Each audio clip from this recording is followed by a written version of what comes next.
Welcome back to my channel. If you're new, hit that subscribe button, hit that notification button, like this video if you want. I promise that I will never ask you guys for money. I will never give you my PayPal in the link down below. I don't have a problem with PayPal or YouTubers that do that. This is just a hobby for me, and so I'm not trying to make money that way. I do sell nails, real 100% nail polish stick-on nail stickers pretty much. And if you want that link, I will share that. And I sell Mary Kay, but I'm taking a hiatus from that right now. But yeah, that's what I do for a living. I stay at home. I homeschool my son. And so I don't really need you guys to make donations. But I have a lot of people saying that I can go live with, the first question was about me going live. Well, I only have, unfortunately, I broke my iPhone. I got an iPhone and I made that lease payments on it. And when it finally was paid out, I switched over from a $125 plan a month to a prepaid plan, and it was only $55 a month. Well, when I didn't have insurance on the phone, of course, the forces of nature, I dropped it. And half of it, I think it's called the desensitizer or digitizer. The digitizer on one side would not work. You couldn't touch anything. And I had to turn it and turn it and turn it. And it was still working and I was using it. But unfortunately, there was an update and I could have swore I hit remind me later, but it started updating. And when it finished updating, the agree to the terms and conditions for Apple was on the right-hand side and would not turn to make it be on the side that works. So, bam, that phone does not work anymore. I have to send it off to Apple. I had this old phone sitting around, this Moto. It's tiny, old school, like from the 90s that I'm using right now. So I can't make these videos on my phone. And so I'm using a tablet. And I have erased everything off of this tablet, but it still only gives me about 30 minutes of space left over for a video.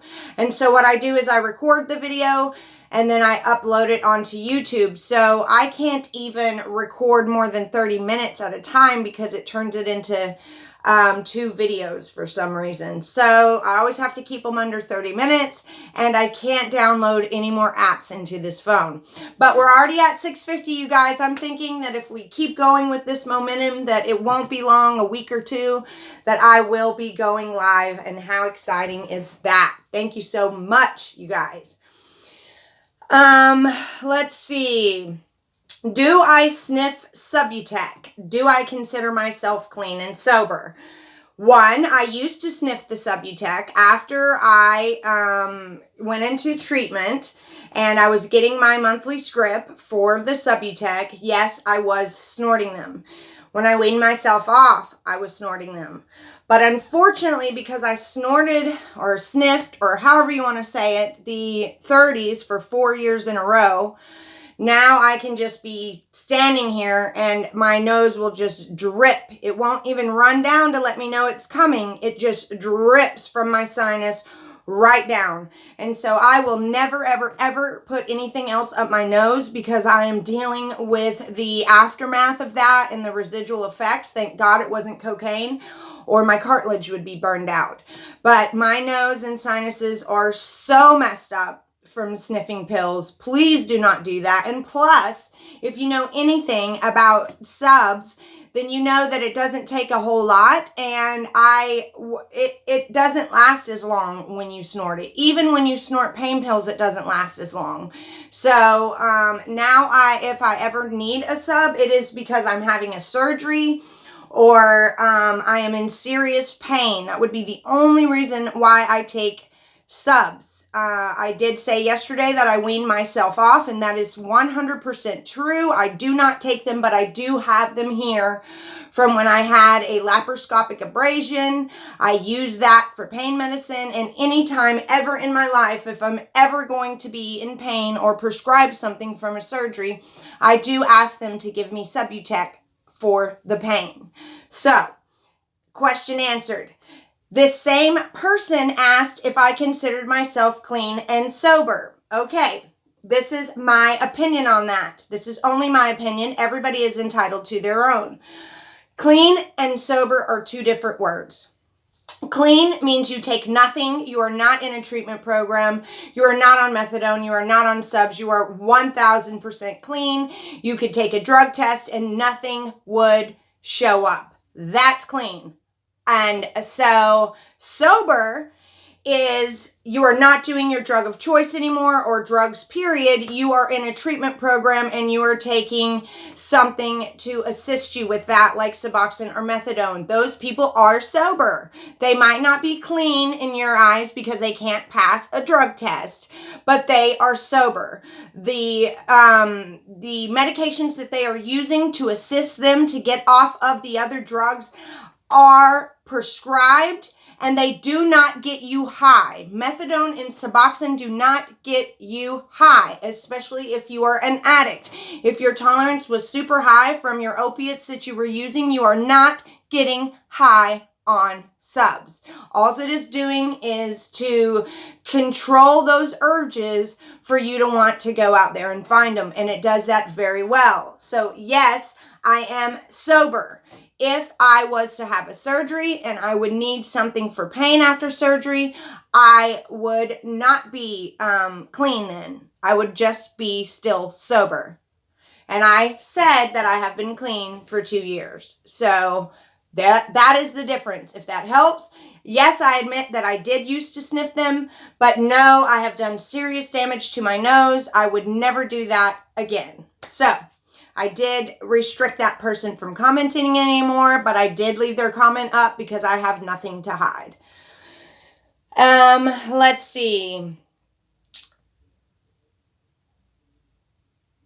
Oh, and they said that I asked for subs so I could sniff them. No, I had a serious allergic reaction to Suboxone the very first time I took it.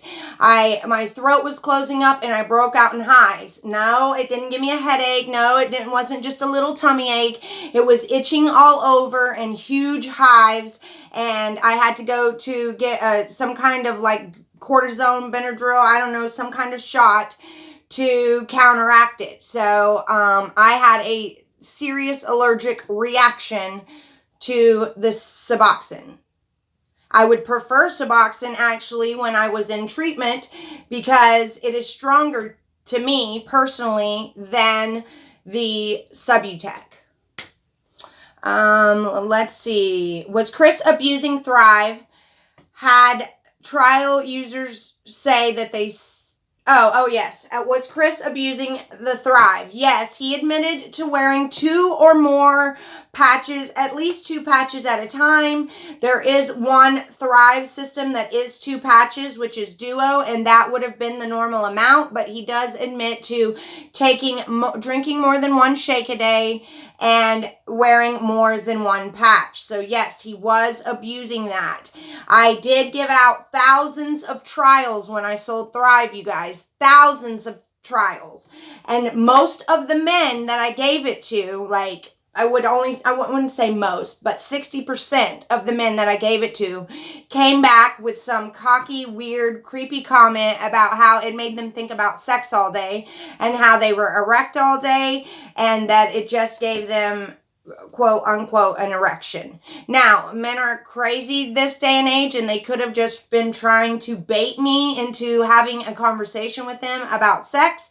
So who knows, but I did get this from more than one man that I did send out these trials to. Let's see. What happened to the guy that got hit by the butt of the gun by my ex, and did my ex get jail time? Nothing happened to anyone. The law enforcement did not have a case because the witness would not testify and I would not testify. So nobody went to court.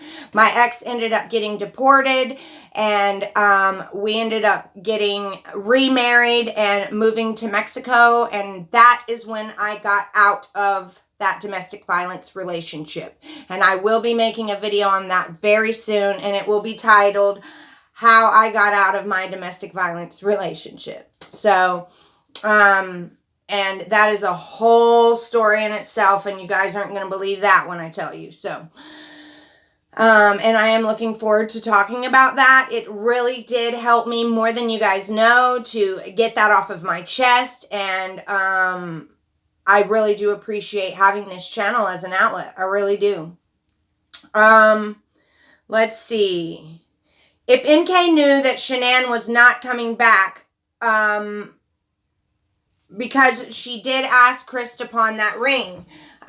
This is what one of my subscribers has brought up, and it is a very interesting thought. Why would she ask Chris to pawn the ring if she thought Shanann was just missing? Wouldn't she want to come back? Wouldn't she come back and ask about that ring? So my subscriber is saying that they think that NK knew she was dead. Whether she be involved or not, he's saying that she knew that she was dead because she would have never said pawn the ring if she thought she was coming back. Very excellent point.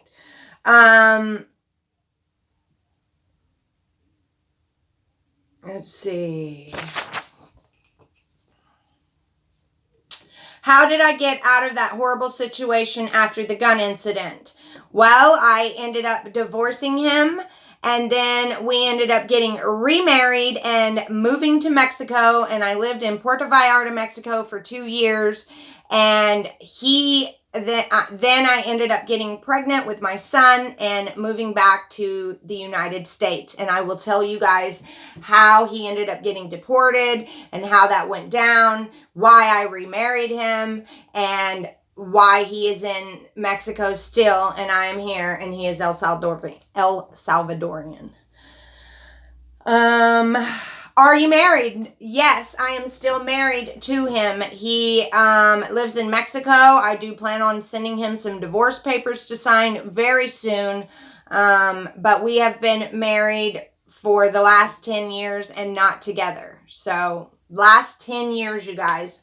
We have been married and not together. How to privately message me. Deez, D-E-E-Z, Dust, D-U-S-T, Destroyers, D-E-S-T-R-O-Y-E-R-S, Deez, Dust Destroyers at gmail.com. And if you look right up underneath Mama Beauties on my YouTube channel, I do believe my email shows up there. It does for me. I don't know if it does for you guys. Do I still see my ex-husband? I do when I go visit my sons. The last time I went there, I was an addict, and it was 2 years ago, and it got ugly, and he hit me in front of my children. But before that, before I was an addict, I would go visit, and I was smart enough to get a gated resort with just me and my sons, and he would always drop them off with me. We would stay at the resort for a week, and then I would give them back.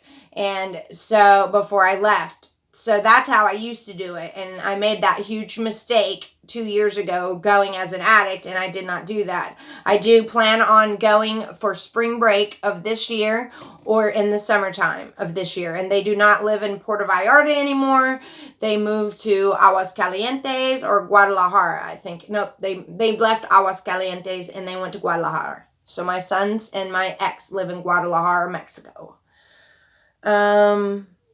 Someone brought up the fact that Nico and Nicole are spelled kind of the same, and are they related in any way, and did Chris pick out that name? I have no idea, but another interesting thought about that was the Lee part of it. Nicole Lee and Chris Lee and the Anna girl that Chris is supposedly rumored to be having a baby with. It is rumored that he had a dream, and this Anna girl had a dream. The girl that was in the drunk driving accident that has been visiting Chris, that is a friend of Jamie's. Another YouTuber is speculating that they both had this dream, that Chris had a baby with her, and that is just absolutely absurd and delusional, and even if it's true, that would never happen. There are only 6 states that allow conjugal visits in the country, and Chris is not in one of them, and actually Cadel says that Chris is terrified of being transferred to another jail. So he is perfectly content where he's at and does not want to be transferred. So I don't know anything about that. It sounds hokey to me. And who knows? They both are very religious. They both did something very traumatic in their lives that turned their lives on a different path forever. So they have that in common. Who knows? And I thought that girl was married. So if you guys know anything about that to be true, let me know. Also, I heard that Kathleen's book is not coming out. Is that true? Someone said that she's not coming out with the book now, but we would know because it's supposed to be released in July. But also the John guys whose book is being released in July is already being pre-sold on Amazon. So wouldn't Kathleen's book be pre-sold on Amazon by now too? And if Sandy's writing a book, you best believe I am definitely buying that. And I am still going to be doing Nicole's second and third interviews. We already did the video on her first interview, and we are going to be doing the videos on her other interviews. I also have printed out court documents for the Patrick Frazee case, and I'm going to be doing a video on that.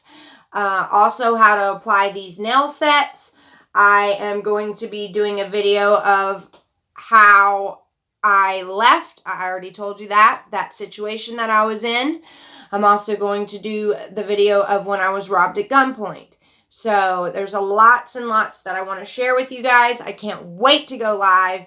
And I'm so sorry I can't download that app and be able to go live that way, but I'm excited to get the live so I can figure out how to invite others on live, and we can have 2 screens and you guys can talk to me and other domestic violence survivors. I would love to talk to some of my subscribers, especially with the comments and stories that you've shared with me. So again, deesdustdestroyers@gmail.com. Make a comment here that you emailed me just so I know to go look, because it is full of notifications from YouTube letting me know when people subscribe and comment. So just super excited about this channel. I couldn't have done it without all of you guys. You are all loved and appreciated, and I am here for you anytime you need me. Thank you so much for your kind words, and I am just forever grateful. Bye.